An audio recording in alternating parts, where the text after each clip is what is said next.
It's high, high, hey, the army's on its way. Held off on cages loud and strong. For wherever we go, you will always know that the army goes rolling along.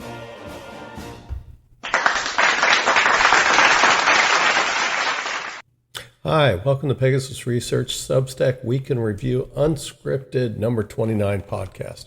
I am Thomas, the founder of and the author for Pegasus Research.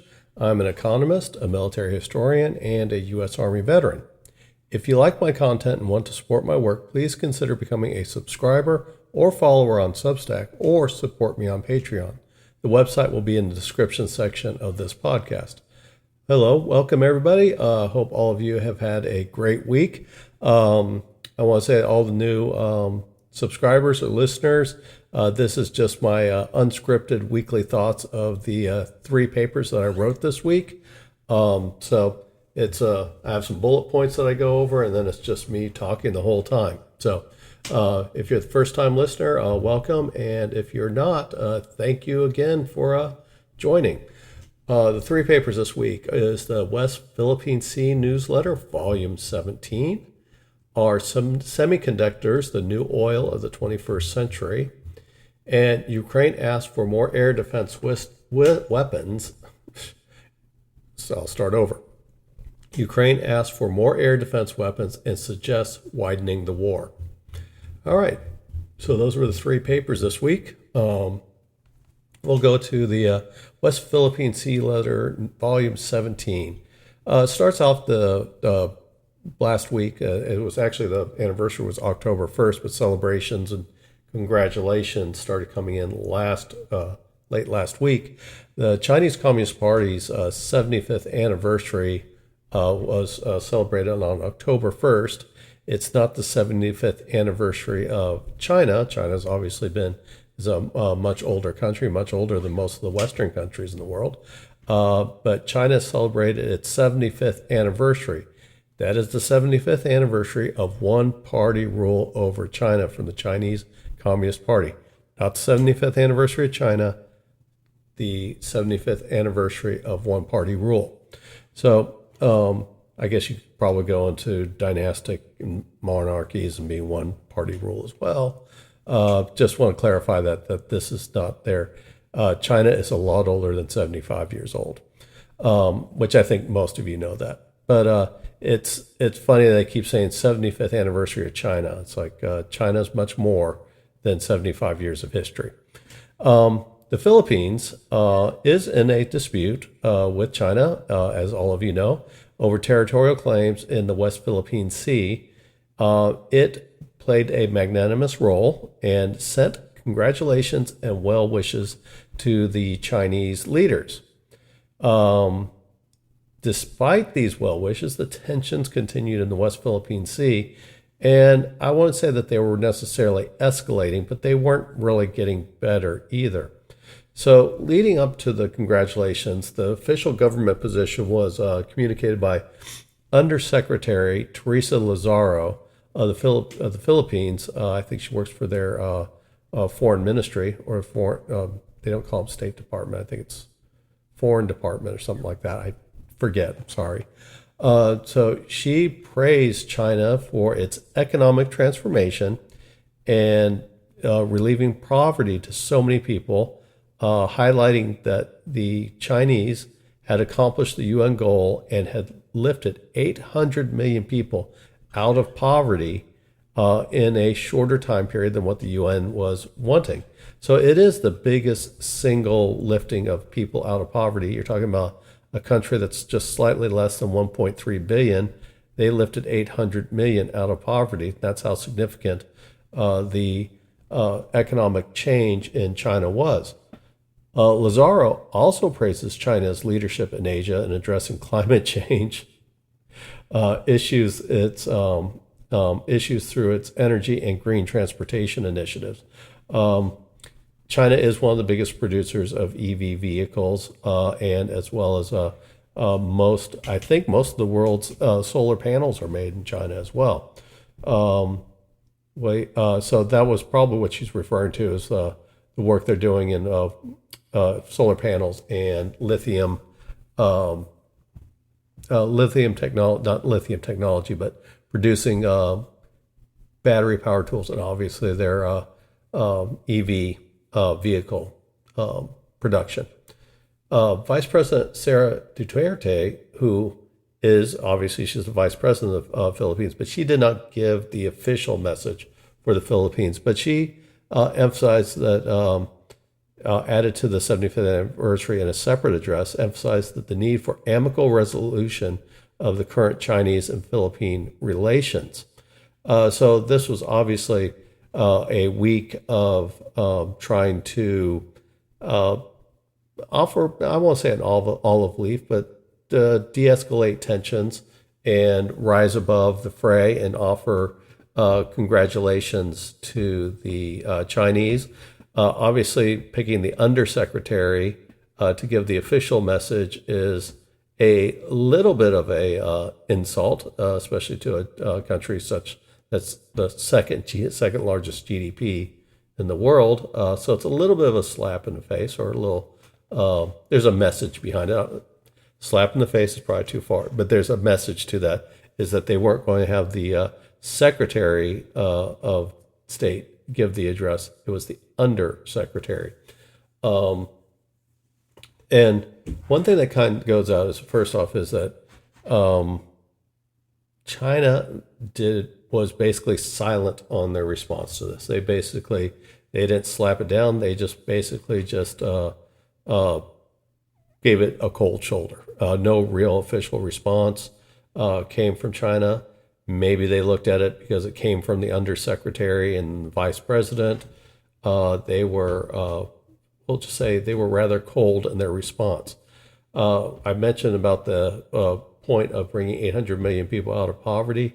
That was not done through the communist economic policy. That was brought in when they ushered in Western free market reforms into China, and China became the factory of the world and was motivated by profit, not by any type of Mao philosophy. So as you can go through the whole decades of Mao's rule, they weren't lifting anybody out of poverty. It was market reforms that broke away from communist economic dogma to bring China's 800 million out of poverty by, again, becoming the factory of the world and introducing profit incentives to China, which eventually led to more international companies moving offices to China. Not saying it's perfect in China, because it certainly is not. And the current president, Xi Jinping, is doing a lot to try to chase those foreign countries out of China as they start looking elsewhere to relocate back to the U.S. or to their other home countries or India.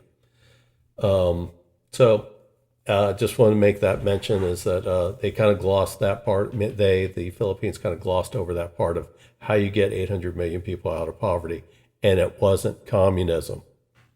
All right. Don't get me started on communism. But getting outside the 75th anniversary, which got a very cold shoulder from the Chinese Foreign Ministry, on September 25th, the U.S. and Philippines agreed to allow the U.S. Army Typhoon mobile missile system to remain in place, and this had become a sore point for the Chinese, and they issued protests over it this week. I guess actually last week. This missile system was part of an exercise in April, I believe, of this year. And it was introduced not to fire. They didn't do any live fire tests, but was to introduce. The point of the exercise was to allow the Philippine Armed Forces to work with higher tech military hardware and work with the U.S. Military in working with more sophisticated systems. That was the purpose of it, or that was the designated purpose of it. Then the U.S. did not withdraw the system. The Philippine government, led by both their Foreign Department and their Defense Department had stated to the Chinese that because China was protesting over having one missile battery in the Philippines, I think it was in Luzon, and the Philippine government had said that they would remove the batteries by the end of September. Last week, just before that deadline, they announced that the U.S. Army Typhoon system will remain in place after an agreement between the U.S. and the Philippines to keep it in place. As you can expect, this caused all types of howling from the Chinese Foreign Ministry. So the Philippine Secretary of Defense, Gilberto Teodoro, he did confirm the indefinite extension of the missile deployments and stating that China's demands were an attempt to interfere in the internal affairs of the Philippines. So he kind of turned the argument that China says that if anybody criticizes China on their Taiwan policy, the Chinese government comes back and says that's an internal affairs matter and you have no right to speak or interfere in the internal affairs of China. Never mind that China does not exert control over the island of Taiwan, but that's what they say. So Teodoro turned that argument on the Chinese government.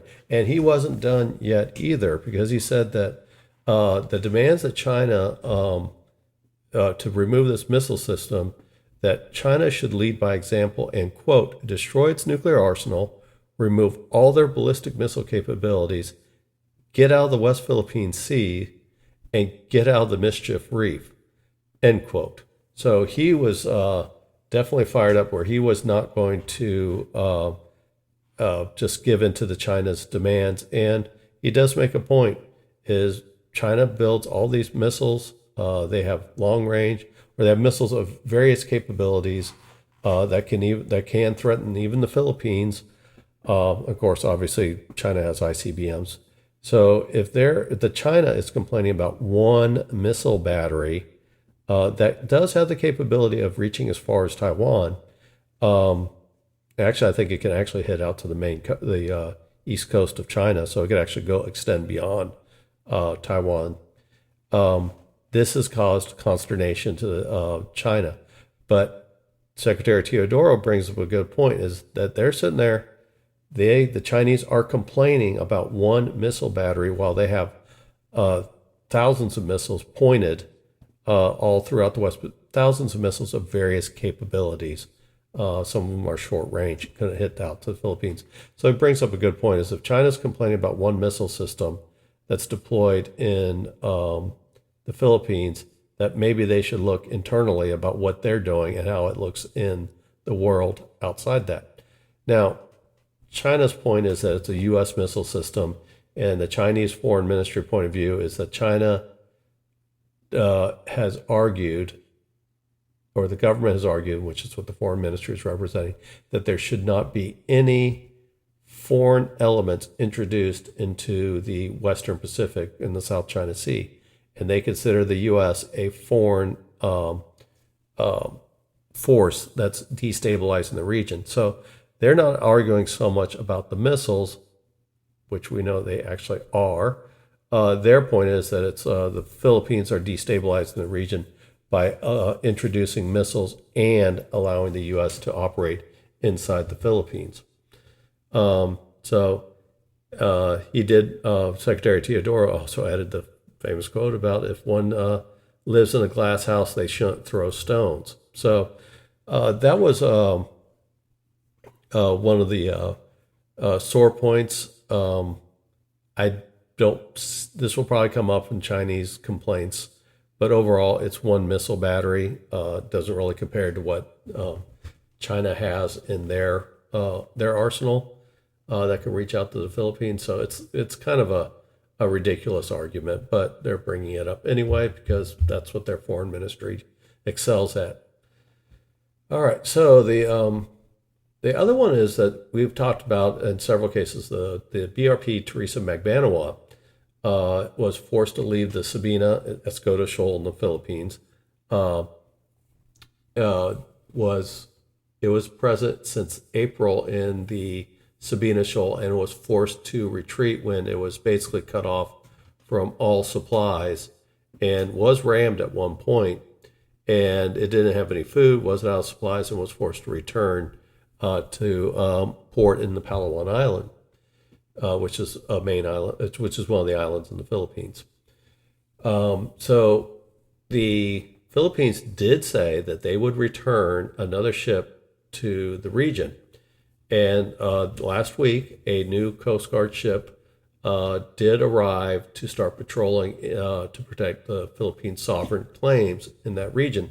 The reason why they had that extended deployment of Teresa Magbanua, just to reiterate, is because the Philippines had caught the Chinese building what appeared to be using ground-up coral to try to create an artificial island similar to what they've done in other parts of the South China Sea, including, to Secretary Teodoro's point, the Mischief Reef. So the Philippines wanted to maintain a constant presence there to keep the Chinese from starting construction or restarting construction. So they did send a new Coast Guard ship to patrol to protect Philippine sovereignty. Now, how China is going to react to the ship is unclear because it's somewhat how is the Philippines going to react to this? Is obviously the deployment of the Teresa Magbanua to the Sabina Shoal is obviously the Chinese had created an effective way to counter the Teresa Magbanua and force it to retreat because it could no longer have any supplies. So what is the the Philippines going to do with this new ship to prevent the same fate that happened to Teresa Magbanua happen to this new ship? So the point is coming up is, okay, so if you do someone that's talked about some of this last week, is if the new ship goes in there and does a static presence similar to the Magbanua, it's going to get surrounded by Chinese ships, mainly Coast Guard and maritime militia ships, and you will not be resupplied, just like what happened to the Teresa Magbanua. If you start sailing to keep approach or keep from getting surrounded, the ship is going to, as we've seen, the ship is going to get rammed at some point. And also, if it's just patrolling around, it's using up fuel and will be forced to leave anyway. So I had said that, and it wasn't completely my suggestion, but did make the recommendation that the Philippines should adopt a static position. Just take a ship, load it up with as many supplies as possible, drop anchor, stay in the shoal, and another ship, when the supplies start running low, another ship comes in, replaces you, and you don't have to worry about the resupply aspects of it. And then I've talked about last week, so it was in last week's paper as well, talks about some of the options that the Philippines could do to keep a resupply and then changing the variation of how often they switch the ships out. Now, Foreign Affairs magazine suggests that the U.S. should take a different approach in that the U.S. should use its what's called soft power, basically diplomacy, to engage China to respect the Philippines' effort and avoid a physical confrontation. Now, the idea is that basically the U.S. takes a more aggressive stance with the Chinese in regards to its protection of the Philippines, using somewhat of a reminder that there is a defensive treaty there. And just ideas like, okay, tell the Foreign Affairs magazine, the author stated, is like, okay, just tell the Chinese to back off and be assertive and maybe put some type of stick out there that maybe there's sanctions or something like that that's going to come out of it to avoid a physical confrontation. Now, the use strictly of hard power, and their to the fairness of the authors of the Foreign Affairs article, they did mention that there would have to be some type of actual physical presence, hard force present or hard power presence somewhere to make some type of backing up of this to happen. But the idea is that the U.S. should engage China as a peer to say you need to back off the Philippines. Now, the approach overlooks two significant issues with China. Is U.S. diplomatic overtures in the Western Philippine or Western Pacific, including the West Philippine Sea, are largely ignored by China when China does not want to engage in you. So they act like a petulant child, such as when House Speaker Nancy Pelosi took a flight out to Taiwan. The Chinese government protested, threatened they were going to intercept the plane, and China, after that, they took all their toys and went home. They stopped talking to the U.S. They broke off defense agreements or defense communications with the United States. So there's no guarantee that soft power alone is going to get China's attention, because when they don't want to talk to you, they just stop talking. That's it. No communication. So you can't really communicate a soft power point of view if one party will not engage. And China, when they don't get their way, will stop communicating. And then eventually they'll come around, like when they need something, like when they went to San Francisco to that Pacific Summit, they needed something from the U.S. and all of a sudden they start talking again. So the other approach is that they're stating that the Foreign Affairs, say that the Philippines needs to back off on their transparency initiative. They need to stop embarrassing China on the world stage. The transparency initiative is that the Philippines load ships whenever they make these runs. They have plenty of reporters and plenty of film crews and video crews and all, and they can well document what the Chinese are doing.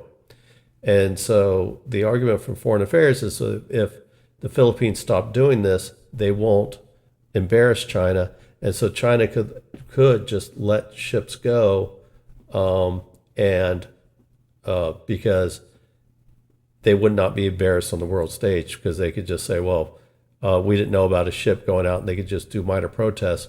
But they're saying that the Foreign Affairs authors are saying that by the fact that the Philippines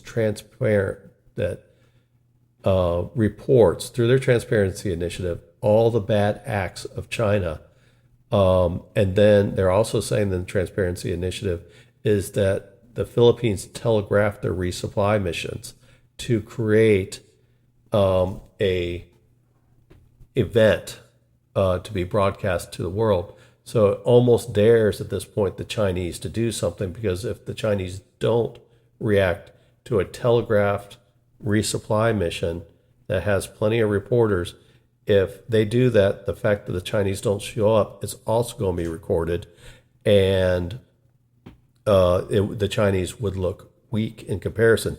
So by the Transparency Initiative and the statement by the Foreign Affairs that the Philippines telegraph whenever they send these missions, that's the problem, and that China or Taiwan or the Philippines need to stop doing that. Not necessarily shut down the Transparency Initiative, but should no longer be making these as press events. My argument is I don't think that's really press events. Also, there was a well-known issue of a 60 Minutes crew on board a Philippine Coast Guard ship, which I think was on its way to the Sabina Shoal. It was two ships, and they were actually rammed by a Chinese Coast Guard ship in the middle of the night. Nobody was filming. They were outside the shoal. It had so it's obviously the Chinese interpreted those ships were heading to the Sabina Shoal, and they wanted to intercept them before they got there, and they rammed them. It was in the middle of the night. There was no press crews on deck, and the Chinese still did it. So the argument though it does have some points, is if the Philippines really are telegraphing that they're going to Sabina Shoal or Second Thomas Shoal, and they know that there's a news crew. Yes, China probably has to make some type of presence known. But I don't think it really makes that much of a difference because nobody was telegraphing in the middle of the night when the Chinese Coast Guard rammed those two Philippine ships. And the Chinese actually filmed and released a video of the event even ahead of what the Philippines were able to do. Usually the Philippines beat the Chinese out to transmitting events of the West Philippine Sea before the Chinese ever got. In this case, they didn't because, again, it was the middle of the night and it felt very much like a setup by the Chinese. So I just don't think the argument does have some merit, but to sit there and say that if somehow that the Philippines completely back off the Transparency Initiative, they don't telegraph resupply missions, and they don't film anything that goes on in the West Philippine Sea, is that somehow the Chinese are going to engage in a much better behavior and you won't have water cannon assaults and ramming incidents. I don't buy that, especially, again, it was only about 6 weeks ago when the 60 Minutes crew on board that Philippine Coast Guard ship were rammed, and nobody was filming that. So I find it very hard to believe to take. I think it's a little naive of foreign affairs, which these guys are experts at this. And again, they do have some merit, but I think there's a certain level of being naive about the Chinese. Just somehow, if they're not embarrassed, they will act accordingly and within the normal diplomatic boundaries. I don't see that happening. So it'll be interesting to see what happens. I don't see. I really don't know what the Philippines will do. Maybe we'll see how the new ship is being treated. Maybe we'll start getting an idea of what the Philippines' strategy is. But right now, it's still kind of up in the air. And that Typhoon missile system is apparently not going anywhere. All right. So the next paper was, Are Semiconductors the New Oil of the 21st Century? So I went this long stretch of talking about U.S. gold standards. So just kind of hear me out. I got some points here. Is the U.S. dollar went off the gold standard in 1971, and this started an inflationary cycle as there was no longer any gold backing of the U.S. dollar. In 1973, Nixon agreed with Saudi Arabia to trade oil in U.S. dollars. So all those oil contracts had to be in U.S. dollars, which initiated petrodollar and petrodollar recycling practices. Now, these practices, though not immediate, would put dollars in greater demand. So it actually had, in the longer term, it actually was able to start reining in inflation. And the U.S. has had low inflation since basically 1981 all the way up to 2021, 2022. So it went through a 40-year cycle of low inflation, and it was largely brought on because, again, Paul Volcker, during the President Reagan's first term, really clamped down on the Fed to raise interest rates to break the back of inflation. But petrodollars did have a role in that, in the longer term ability to push inflation down, because again there was more need for U.S. dollars in the market through the petro recycling. Now, when the U.S. signed this agreement with Saudi Arabia, it was not signed with any other countries, but Saudi Arabia is the biggest producer of oil in OPEC, and eventually the other Gulf nations started following suit. So in 1979, the Iranian Revolution led Saudi Arabia to become the world's not just the largest oil producer, but the swing producer. That means that if something happens in the market to cause an oil shock, Saudi Arabia agreed to take the position that it would try to maintain a stable price and a stable supply of oil as best as it could. So if something such as Iran, which at the time when the Iran Revolution occurred in 1979, Iran was the second biggest producer of oil for the United States. So Saudi Arabia was first, Iran was second. So many of the Western countries, mainly the U.S., but other Western countries, stopped buying oil from Iran. And of course, obviously, a major revolution like that put businesses that traded in Iranian oil in free fall. The Saudi Arabians came in and filled the gap as Iranian oil was taken off the market. And so that's kind of what that swing producer position does. So in January 1980, President Jimmy Carter announced the Carter Doctrine, stating that the U.S. would use military force to ensure the flow of oil from the Persian Gulf. Now, the point about talking about the Carter Doctrine is when Saudi Arabia agreed to trade oil in U.S. dollars, which gave demand for U.S. dollars that were no longer backed by gold, gave some use in the international or a increased value of U.S. dollars in international trade, and it also turned the U.S. dollar into the reserve currency of the world. The Saudi Arabia didn't do this out of the goodness of their heart. They received something in return. They, on top of the U.S. buying Saudi Arabian oil and not going back to domestic sourcing or pursuing other sourcing, and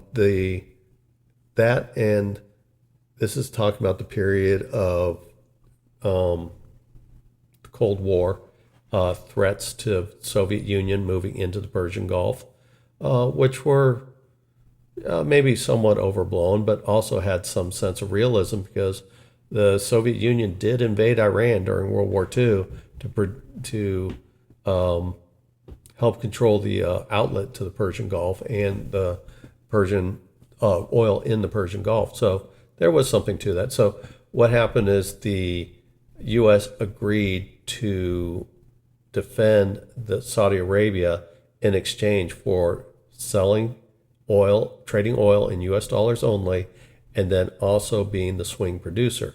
So they were getting something in return. And if you want to see that in full-blown display, go back and look at the Gulf War. That was, again, the U.S. protecting the Saudi Arabian kingdom. Maybe it's not the Carter Doctrine, but it really was the Carter Doctrine, because even you go in there when the U.S. was protecting reflagging Kuwaiti tankers during the tanker war, which is the war between Iran and Iraq, which threatened to cut off the flow of oil into out of the Persian Gulf and into the Persian Gulf. Basically the Carter Doctrine was being used. Now, they didn't call it the Carter Doctrine, but that's basically, in essence, what it was. So obviously, oil and the trade of oil and protecting the producers of oil was a main part in the 20th century of U.S. Economic and military policy. The idea is that, first off, the militaries were shaped around having a credible ability to defend the Persian Gulf. Obviously, talking about Cold War, and a large war is that the ability to have oil available to the U.S. military, also oil available for the U.S. economy. So obviously at this point, the Persian Gulf and the Saudi state played a large, significant role in the 20th century of U.S. military and economic policy. So going to current day, Admiral Lisa Franchetti, the U.S. Navy Chief of Naval Operations, which is the highest level admiral over the Navy, unveiled Project 33, which is a new naval doctrine aimed at defending specifically the Western Pacific. The plan responds to China's declaration of war readiness by 2027, and it calls for the U.S. to be ready for war in the Western Pacific by that time to counter the Chinese threat. Now, the 2027 date is used as a benchmark for the U.S. to be ready for war against China, but 2027 is kind of an arbitrary date. It's a symbolic date, not arbitrary. It's a symbolic date. China, for the most part, has said that they would not be a peer adversary for the United States until the 2040s, which then you have to go in there and start looking at their demographic challenges. That's another paper, fascinating paper about the demographic decline in China and some of the pressures that it will put on the society. But 2027 is the 100th anniversary of the People's Liberation Army. Now, you say China's only got their 75th anniversary. Well, the People's Liberation Army is celebrating their 100th anniversary. So how can it be one being 75th and the one coming up in 3 years being the 100th? And that's because the PLA was a guerrilla force. The 75th anniversary is China's one-party rule over the mainland China.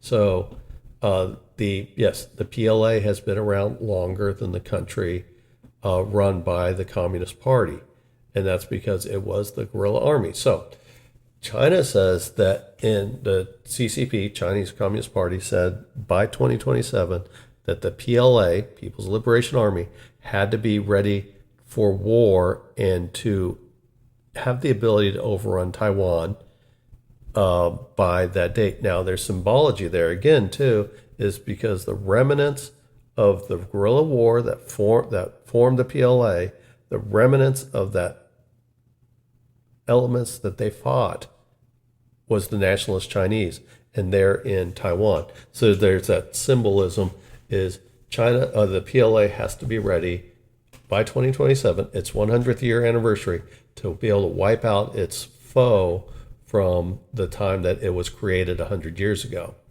So again, there's a lot of symbology in there, and the U.S. is basing its naval policy in the Western Pacific based on that symbolic date that the Chinese are placing out there. So is this a case of trying to create a sense of urgency or almost an unnecessary sense of urgency that's not based in anything in reality? Yes, that is possible. But China does have the largest navy by ship count in the world, and they have been very aggressive in building up their capabilities to invade Taiwan, and they also their aggressive activity in the South China Sea and the West Philippine Sea. So there's obviously something going on there, and yes, it would be unwise for the U.S. to ignore it. But that's where the 2027 benchmark date is basically, it's really a symbolic date and set by the Chinese, and the U.S. is reacting to that symbolic date. So Project 33 aims to bridge the gap between the U.S. Navy's ability to scale up to a larger naval force in less than 3 years. There's no way that the United States Navy can build a larger naval force of any significance in 3 years against a country like China that produces so many more ships than the U.S. Now, the U.S. Navy in tonnage is still bigger than the Chinese Navy, but the Chinese Navy is rapidly catching up on that.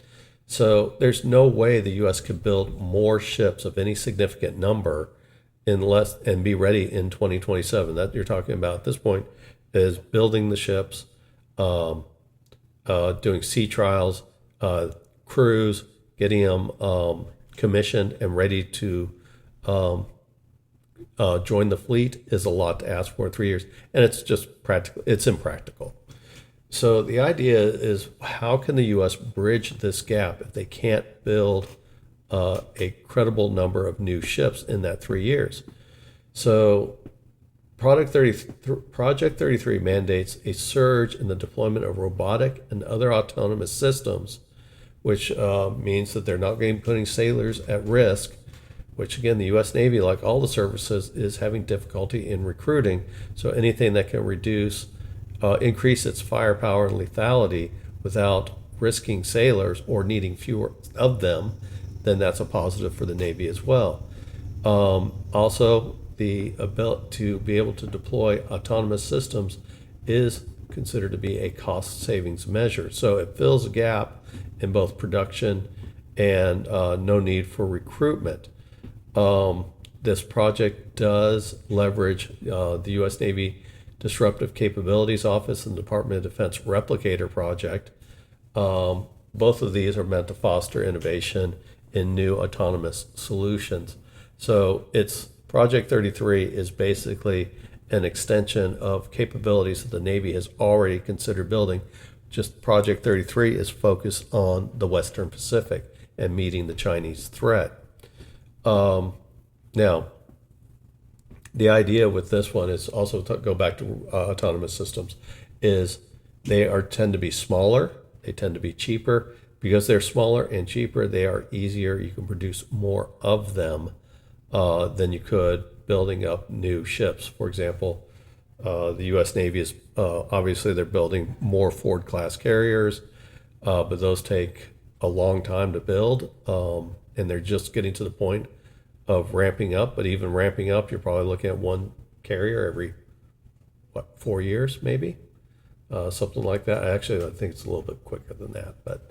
And then they have the FFX program, which is a new frigate because of the disappointment in the littoral combat ships. The FFX program is already being delayed, but again, they couldn't meet the 3-year goal. So the U.S. Navy is looking at building more ships, but they cannot get them quickly enough. And so the Navy has already started looking at autonomous systems to be able to cover that gap. And again, you can make these autonomous systems. You can build more of them than you could building just, for example, a frigate. So the importance of technology in the Western Pacific, and this is where I'm going to start kind of twisting in there of where we're going with as far as the comparison with oil. The U.S. heavily relies on the Western Pacific for advanced microchips and semiconductors, which are crucial components of the U.S. economy and military. We are here I'm in the U.S. obviously, we in the U.S. is a technology-hungry country. We like our gadgets, we like our toys, all the way from TVs and cars to computers, and as you know, going to the Internet of Things that just requires more chips. So we are a technology-hungry economy, and that doesn't even go into the production side of it in the U.S., the AI side of it. Again, requires a lot of systems involved. So we are a technology-hungry economy. We're not the only one, but we are a major technology-hungry economy here in the U.S. And also the military is also they require a lot of advanced systems. All those wondrous military weapons and the lethality they present and the capabilities of the U.S. military, those are driven off of semiconductors and microchips. It is a very technology-hungry military. That's what gives the U.S. military its edge. And the Western Pacific has the biggest producers of advanced chips and of semiconductors and microchips, or advanced microchips, is Taiwan's first. I think it's Japan is second. The United States. Japan, I'm not sure. Japan and U.S. might be flipped there. And then China. So 4 of the 5 are basically on the opposite side of China. So and by far the biggest advanced maker of chips is Taiwan. And Taiwan's almost kind of sniffing out, kind of like the Saudi Arabia of OPEC, where maybe, and again, I'm not advocating this, but from the point of view of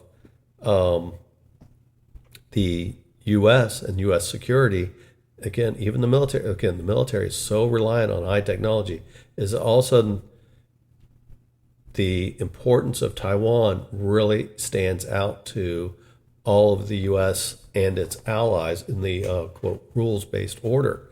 So even if they don't want to defend Taiwan for not getting involved in a war with China, they can't let these assets fall into the Chinese hands, because China will use that leverage to maybe prevent Japan and South Korea from providing chips as well, through some threat of some type of either invasion or call it economic blackmail. It almost feels a little bit like the Truman's domino theory. Is they can't let Taiwan fall because of its semiconductors, because then it would put the U.S. military and the U.S. economy hostage to the goodwill of the Chinese Communist Party. So again, when you talk about U.S. military capability and the U.S. economy needing advanced semiconductors and microchips, all of a sudden the U.S. economy would ground to a halt, and the U.S. military would not be near as strong as it is today if it didn't have access to these things. So also it's becoming a symbiotic relationship, that if the Chinese gain control over these assets in the Western Pacific, it will be a detriment to the U.S. economy and the U.S. military. And not saying that the Chinese would be able to defeat the United States, but the United States would be in a much greater disadvantage, and China would have access to all those advanced chips as well, especially if they're able to force Japan and South Korea to stop trading with the United States in these advanced chips. So it becomes very much, the control of these microchips is very much like control of Persian Gulf oil, where the U.S. economy and U.S. military are dependent on that these products. I can't really call them commodities because they're not really commodities, but these products for its well-being. And also, as you start getting into more and more autonomous vehicles, that's part of Project 33 and these other, like the Replicator project, you need more advanced microchips. So as the U.S. becomes more and more moving towards autonomous systems, the states in the Western Pacific that make all these, that are major producers of semiconductors and advanced computer chips, are all of a sudden becoming more of an asset. So because the U.S. is more hungry for these products, it becomes those areas are more valuable and more valuable to the U.S. economy. So it's becoming a very much of a symbiotic relationship between technology and initiatives like Project 33 that emphasize the need for Pacific security. Even if the U.S. doesn't want to get into war with Taiwan, they may be in a position with the U.S. economy and the aggressiveness of the Chinese Communist Party. They may have no choice but to interfere in defending Taiwan. So Admiral Franchetti's position of getting ready for a war in 2027, yes, it's an arbitrary date, but there's becoming more and more apparent that the U.S. Has to defend the flow of microchips out of the Western Pacific and have them head towards the Western-led world, called the G7-led world, European Union-led world, basically the West, and not have them go under the control of the Chinese. So it's it's becoming very much a point where it feels very much like the control of microchips for the U.S. military and the U.S. economy is being very much tied into the Western Pacific. And it's an area that the U.S., just like in the 20th century, could not allow the Persian Gulf to fall under control of the Soviet Union or any other state that threatened to cut off the flow of oil. The U.S. cannot is in a position where it cannot allow the flow of the microchips and advanced semiconductors to be denied to them. So it feels very much like the U.S. is going to be forced into a position of having to defend that region, even if it doesn't want to, just for the purposes of long-term viability of the U.S. economy and the capability of the U.S. military. There are some domestic programs where the U.S. is trying to make more advanced semiconductors. Again, the U.S. is one of the top producers in the country or in the world, but doesn't really compare to what comes out of the Western Pacific. So there's a couple other programs that are kind of tied into Project 33, and the AUKUS Pillar 2 Advanced Capabilities Project. I've written about this one before. This project aims to develop advanced weapons and military technology and deliver them faster and at a reduced cost. The idea is to pool resources from Australia. AUKUS stands for Australia, United Kingdom, and U.S. is to pool resources in both the development and the research, and to share these new technologies. So it wouldn't be the case of I'll just throw something out there. Let's say a new hypersonic missile is Australia's not developing their own hypersonic missile, the U.S. is not developing its own, and the United Kingdom building its own.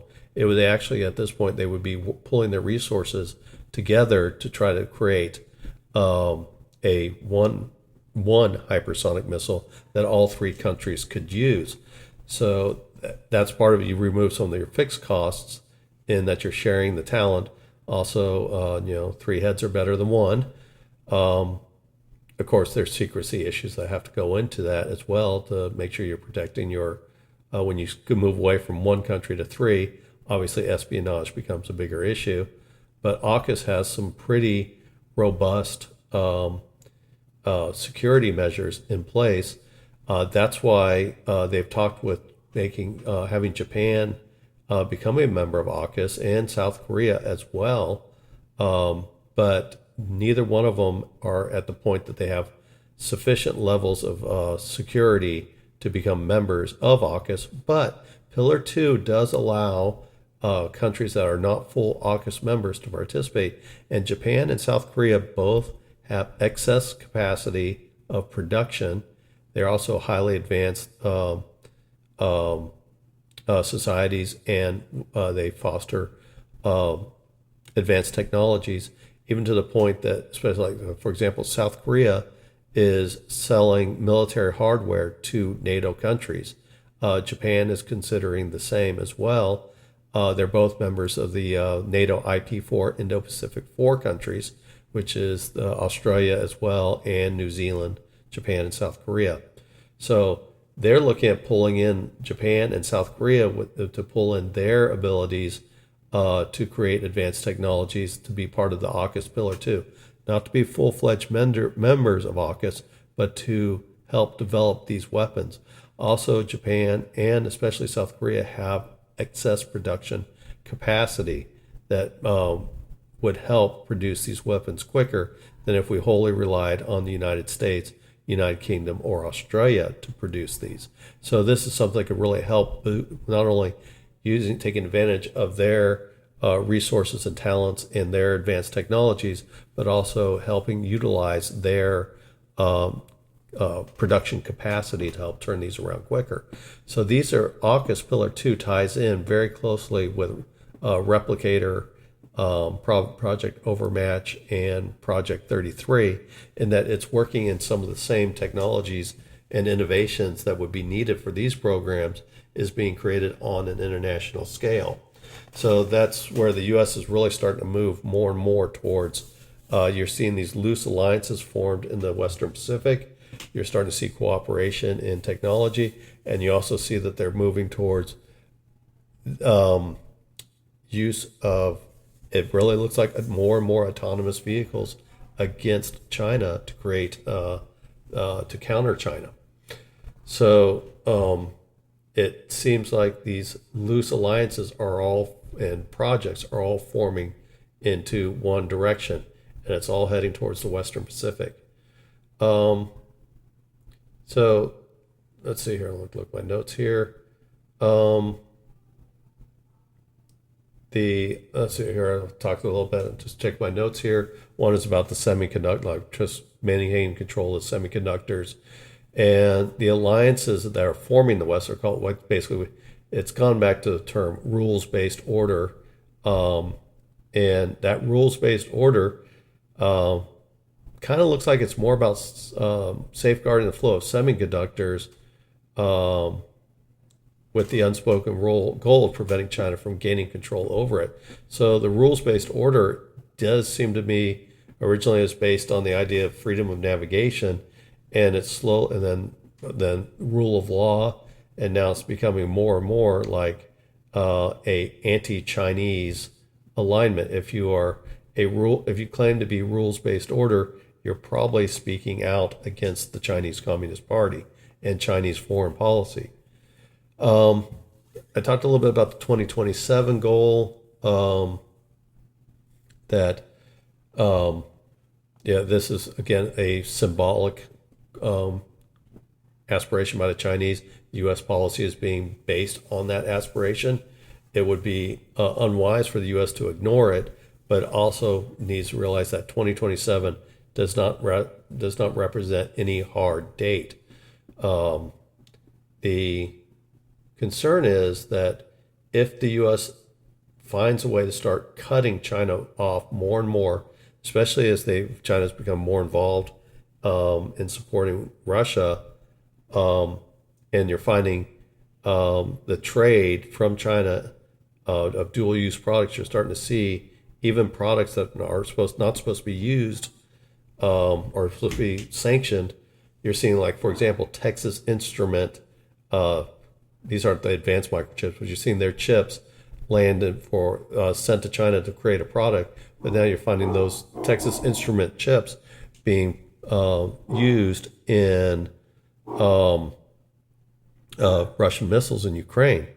So as the U.S. and its alliance becomes more and more dominant in trying to cut off semiconductors and advanced chips from China, being 4 of the top 5 producers are within this rules-based order, are you pushing China to the point that it may have no other choice but to strike, much like the U.S. oil embargo of the 1940s against Japan eventually led to the Pearl Harbor attack? There has to be some level of diplomacy. If we're making this decision that we are going to dominate the semiconductor business, and we're going to keep China from getting access to these advanced products, which is probably a wise security measure, are you going to incentivize China to attack? That's almost like a move it or lose it, as China's economy gets more and more effective, because as much as the U.S. is technology hungry, the Chinese are becoming much the same way. And if you're going to deny them of these advanced semiconductors, which again is probably smart foreign national security policy, what is the unintended consequences? Are you incentivizing China to strike? At some point, there has to be a confrontation from China's perspective to settle the issue. Don't want that to happen, but it's not out of the realm of possibility. And many of what we're doing in that is we're repeating ourselves. You're starting to see the U.S. policy in the 1940s that led to the Pearl Harbor strike. You're starting to see something like a Carter Doctrine forming. And as the U.S. becomes more and more using autonomous through systems, through these various projects, including AUKUS Pillar 2, is the U.S. is going to become even more dependent on high technology. And the cost of allowing places like Taiwan to fall to the Chinese are going to become even higher. And if the U.S. also takes a policy of cutting China off from these advanced semiconductors, then they will continue to lose their edge. And again, they have a demographic time bomb as well they have to deal with. So it might be, to their point, it might be just worth going ahead and launching a war sooner rather than later. So there's a lot of dangers in these processes and these decisions and these alliances that are forming that, again, could have some unintended consequences to both the U.S. and China. So again, I don't really have the answers to this of how you protect semiconductor production and keep it out of the hands of the Chinese so that they don't send them to the Russians, or they don't use them to make more advanced weapons to threaten an invasion of Taiwan, which is the number one producer. But then how do you have some type of constructive relationship with China to keep them from thinking that war is their only choice, much like the Japanese viewed when there's Pearl Harbor. Okay, so those are some of my thoughts about that. Is it really just looks like the U.S. economy and U.S. military and U.S. foreign policy is being more and more directed by the valuation to the Western world of what is being produced in the Western Pacific, much like the Persian Gulf was in the 20th century. So, pretty complicated project. And maybe I was making some stretches in logic to get there, but I do see that there is the Western Pacific is becoming more and more valuable to the U.S. I guess one way around it is the U.S. becomes the number one producer of advanced semiconductors, and then the whole thing becomes moot. I just don't see that happening. All right, so Ukraine asked for more air defense weapons and suggests widening the war.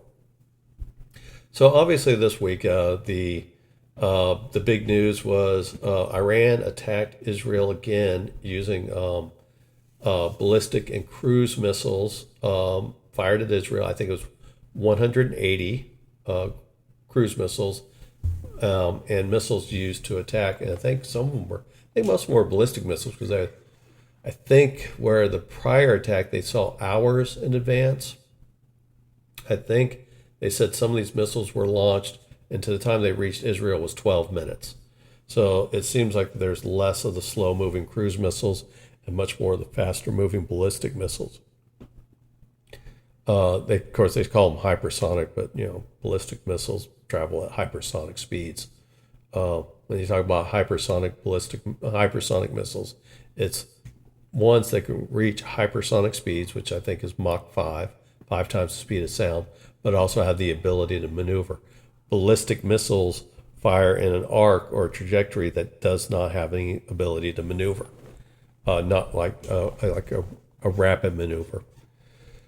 So they launched that attack, and Israel was able to respond with the help of U.S. and Western coalition to basically the attack was ineffective, no significant damage, only deaths reported was a Iranian missile that was shot down. The debris killed a Palestinian man, I believe, in the West Bank, and 5 Iranians were killed when the missile blew up in Iran prior to launch. That's pretty, launch 180 missiles against Israel and you kill more of your own people in the process. So one thing we run into is that these demonstrations have shown, especially when you look at the Ukraine war, ballistic and cruise missiles have become more and more relevant in the attack. These longer range missiles that can attack from a standoff distance. And again, this is a lot of technology tied into to be able to do this. And by having ballistic and cruise missiles that can attack at long distance, air defense and missile defense systems are becoming more and more valuable as well. So, and the response to the Israelis shows that ability. 180 missiles launched at Israel, and nearly all of them were shot down. And the ones that weren't shot down landed in relatively low inhabited areas of Israel. President Zelensky, the Ukraine president, he's requesting for more military aid from the West. And he highlights the duplicity of the West's relationship with Israel when compared to Ukraine.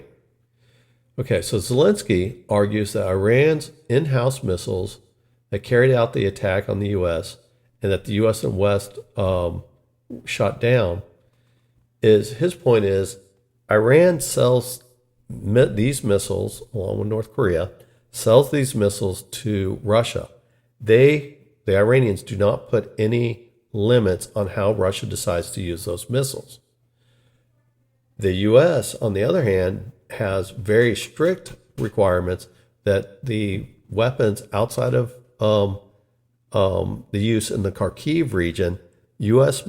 Weapons cannot be used, or any Western weapon that uses U.S. technology cannot be used to attack targets inside Russia, again, outside of the Kharkiv region, or let's say how it goes. Places inside Russia that are used to direct attacks towards Kharkiv are the only ones that U.S. and German weapons are eligible to strike at inside Russia. But Zelensky's argument is, well, you're putting restrictions on the Ukrainians, but Iranians don't put any restrictions on the weapons to the Russians. So Iranians sell weapons directly to the Russians, and the Russians are free to use it however they want. Ukraine, on the other hand, is not given that same criteria. And then his also point is that he wants an international coalition to defend Ukraine against Russian attacks, very much like what you see with what the Western coalition has done for Israel.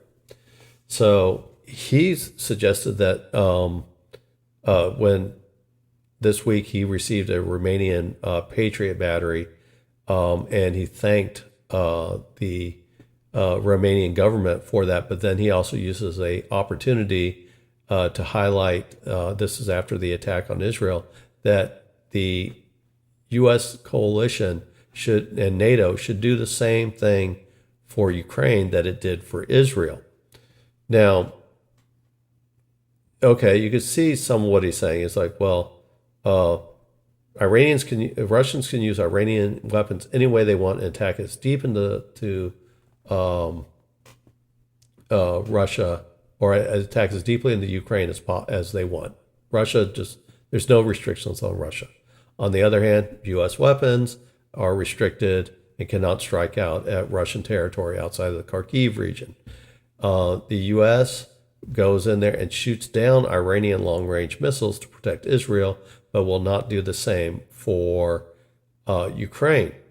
Now, so that's what the duplicate argument is. And you can see from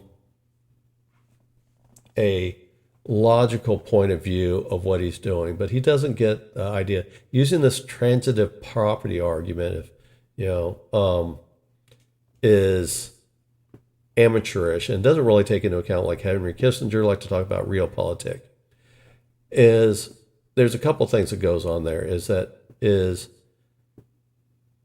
the NATO, if it were to get involved and start shooting down Russian missiles over Ukrainian airspace, that would be NATO would become involved in a foreign war. And basically at that point, how does Russia respond? If the NATO countries are shooting down Russian weapons over Ukraine, does Russia have the legal right, it's probably a wrong way to say it, does Russia have the right to shoot down or destroy the launch sites that are shooting down their missiles? So the threat is widening the war. And then, of course, there's a coalition. NATO does this. This is a defense coalition. There's Article 5. Attack on one is attack on all. So you can turn a regional war in Europe, the biggest European war since World War II, but you would expand it into a European-wide war because NATO represents 32 countries. So it could be a chance that NATO, that if NATO follows the Ukrainian lead or request and starts shooting down Russian missiles, it will most certainly draw in some type of response from Russia, which could trigger Article 5, which again would be a difficult thing with 32 nations trying to agree, but it would trigger Article 5 and would most likely put the at least the border nations of NATO in some type of high likelihood of being in a shooting battle with the Russians. So Zelensky's decision is to widen the war. He's willing to threaten a European-wide war to shoot down, so that the West, or he wants the West to shoot down Russian missiles, just as the West has done for Israel, even though this might create a threat to widen the war in Europe. The other thing is, too, is when President Zelensky has talked about it, now, I can understand why he wants it, as 70% of the electric grid in Ukraine has been destroyed. The Ukrainian people are suffering from these attacks. The West cannot send in enough air defense systems to help Ukraine, while at the same time maintaining their own defense systems. And then there's training issues as well. Can there be enough Ukrainian troops trained in Western batteries to make a real difference? So there's all types of things. I understand where he's coming from. But one of the promises that President Zelensky made early on when he was receiving Western weapons is he did not want the West to fight the war. He just wanted the West to give them the weapons to fight the war. So now he's asking the West to actually get involved in the war. And so they'll probably try to argue is, well, you haven't given us all the weapons we wanted, so now we need you to come in there and do it for us. It's a really weak argument because there's just not enough. The Ukrainian military is not big enough to absorb all the Western weapons to defend something as large as Ukraine. Now, that's not to say, that's not anything disparaging on the Ukrainian military. It's a relatively small population for a relatively large area that it has to protect. And it's a relative large area they have to protect because the Russians do have the initiative to choose where they attack. Now, that goes back into the idea of allowing Ukraine to use its weapons, donate weapons however it wants, because then it would take away some of that initiative of the Russians, because the Russians would have to protect some of their assets inside Russia, where for the most part they don't have to. They can launch bombers from air bases 400 kilometers from 240 miles from the border of Ukraine, and they don't have to worry about being attacked. But if the West removes the limitations, then maybe it would allow the Ukraine to take away some of that initiative of the Russians. But the idea is both of these are things about widening the war. So his suggestion of of NATO shooting down these weapons would again lead to a widening war. And the other aspect of it is, obviously, Putin will remind us multiple times a week that they're a nuclear power, just always telling the world about it. If you bring in NATO, then there's going to be 4 nuclear armed powers: Russia, United States, France, Great Britain.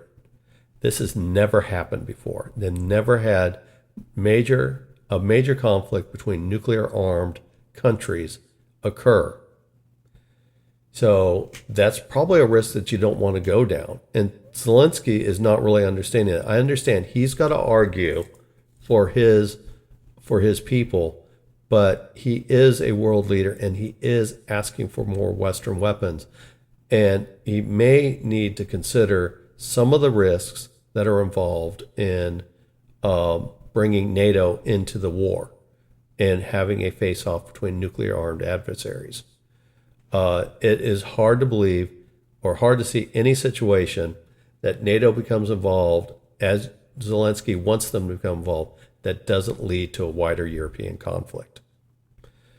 Especially when there's a lot of pressure to try to find a way to get out of this war by 2025, led by predominantly the Germans, but other countries as well. Now, on the other hand, is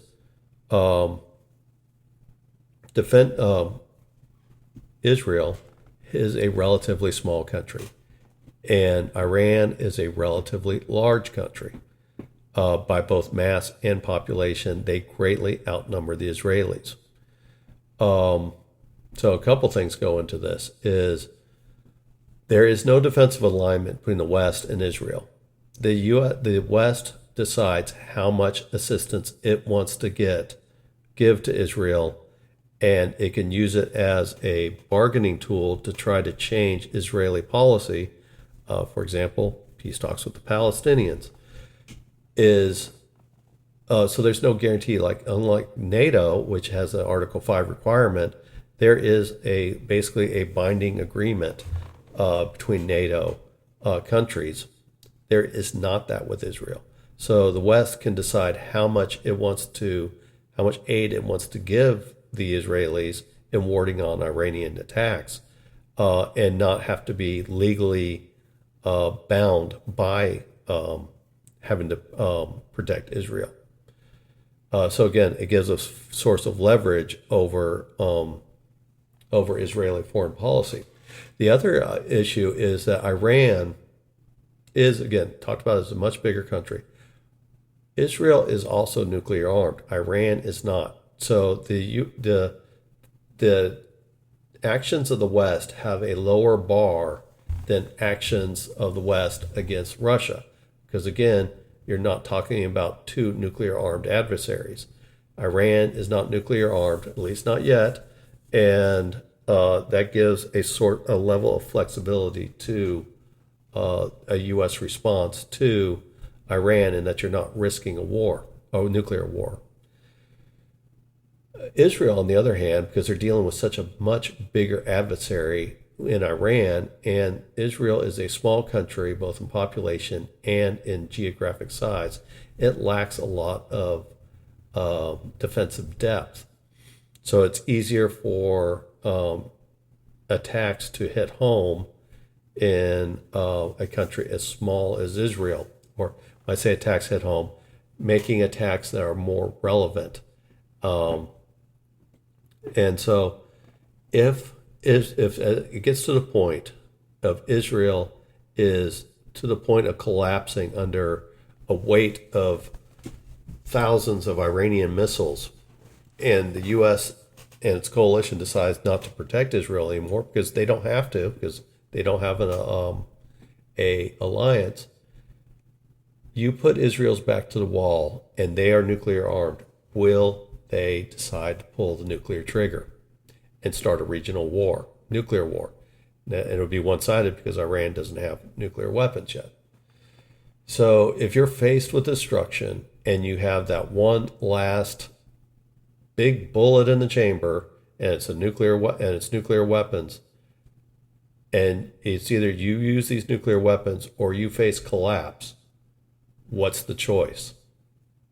It seems pretty obvious. You're going to use that nuclear weapons. So the West has an interest in helping Israel against a much larger foe to keep that nuclear war genie in the bottle. So there is so that is a factor that, again, President Zelensky is not really thinking about. Again, he's thinking about defending the Ukrainian people. I think his thinking on many aspects of foreign policy outside of what's going on in the war in Ukraine is amateurish, and it's dangerous. And this is an example of it. You're also seeing more government officials in Ukraine being critical towards the West, the one benefactor that's providing them the aid, and they're becoming more and more frustrated by the West.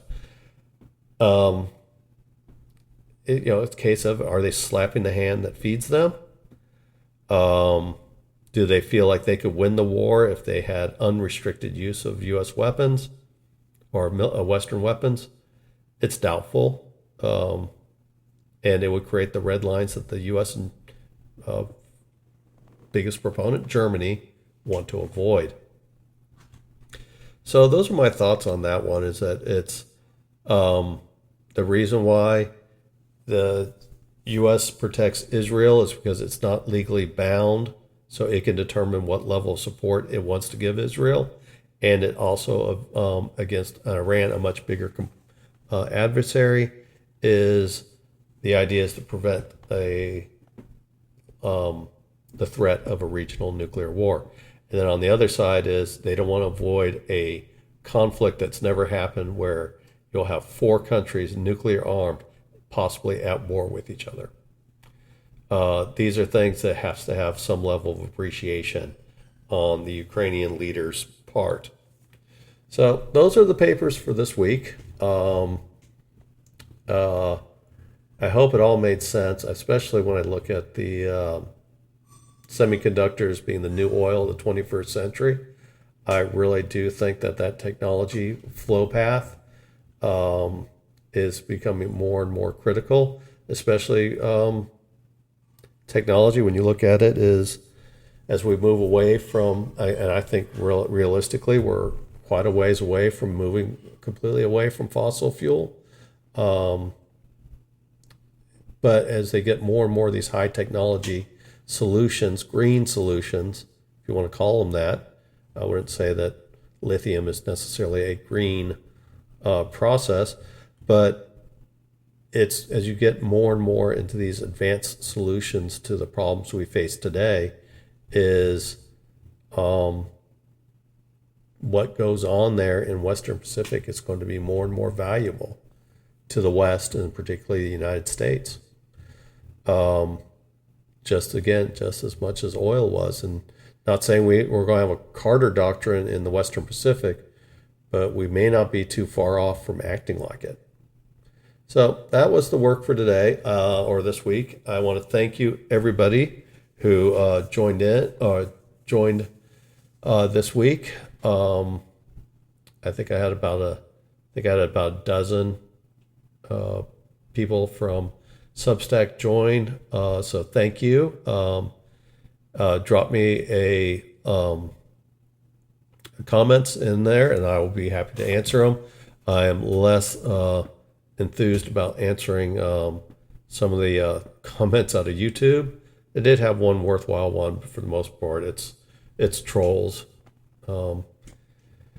Definitely get a lot more relevant conversations and comments and discussions out of Substack, and I greatly appreciate that. If you have anything you'd like to ask me, feel free to reach out to me on Substack. I've also started, this is my second week where I'm doing some filler, smaller articles that aren't the 1,200 to 1,800 word articles. They go from as little as 200 to 400. So instead of being a 10 to 15 minute paper to read, they sit around that 3 to 4 minute range. So much shorter articles, just quick sense of what things that catch my attention, but not big enough to write a bigger paper for. So I don't cover that in this week in review. But if it's something you would like to see, just reach out and let me know. I'll see if we can do it, or maybe pick one. Also, I've added in the last 2 weeks, I've added some paid subscribers. So I think I'm getting to the point that I need to provide some extra incentive to the paid subscribers and thank them for their support. So I'm still working on that. But if you're one of the paid subscribers, thank you. And I will be thinking of something to add for paid subscribers only.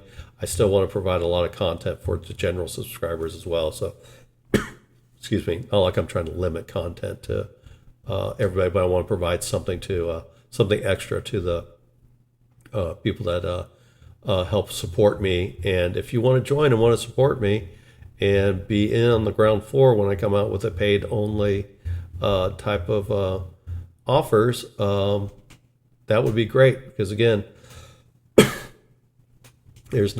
there is cost to being able to do this. Obviously it takes time, but there's also money I have to pay towards video services I put videos out there. So, excuse me. So for new followers, there's nothing on Substack or nothing on the other services that is not on Substack. So I create videos. I want to be able to create content however you want to consume it. I do videos, I do short videos, I do the long videos, which is basically taking the paper I wrote and turning it into a video version for people that are visual. Those get put on YouTube, Locals, and Rumble. But everything that's on YouTube, Rumbles, and Local is also on Substack. So there's no exclusive content on the other services. There is exclusive content on just Substack. So Substack is the way to go.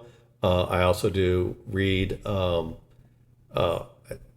know that the articles, you can just use the Substack app and it'll read it using the AI voice, which is fine. Got nothing against that, but some people want to hear somebody real, and so I do read my articles out, my main articles, not the short articles I read or write. I might do that, but right now I do do the voiceover of the articles as well, and these are just audio files.